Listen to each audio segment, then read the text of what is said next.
Welcome to this course on theoretical and experimental aerodynamics. As you may be knowing that in aerodynamics, we study the flow of air past objects of interest. So, these objects may be found in nature or they may be man-made objects. If you are watching a bird flying past, then it is an object of nature where aerodynamic forces are acting on the body of the bird, keeping it afloat. If you are watching an airplane fly by you, then it is a man-made object over which the airflow is taking place, and much larger forces are working on that body to keep it afloat. You would find that a wide range of shapes, sizes and speeds of air are involved in aerodynamic flows, and consequently the physics could be varying a little bit here and there.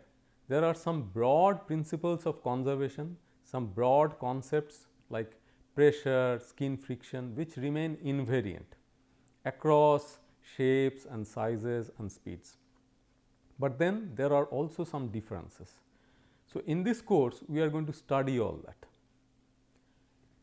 To keep the approach very broad based, we will start by developing the theoretical aspects, the fundamental equations, the fundamental concepts from a more mathematical perspective, and then in between we will spend a little time on looking at how computerized solutions of these governing equations can be generated, and later in the course we look at experimental approaches. So, in aerodynamics we look at wind tunnels where flow of air is created within an experimental device, and then we put a model inside that flow and test it. So, experiments are conducted and you try to make measurements in some facilities like that, and that is experimental aerodynamics. From my experience of teaching courses in aerodynamics, I have found that if it is a purely theoretical course, we often lose track of experimental applications. If it is a laboratory course, we may not always remember the theoretical details. So, in a broad based course like this, we are addressing all of that under a single umbrella.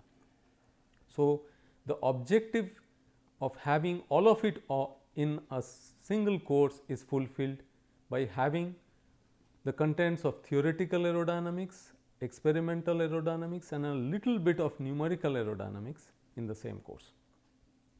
So, I once again welcome you for joining the course, and I am sure you will enjoy it and you will find it interesting.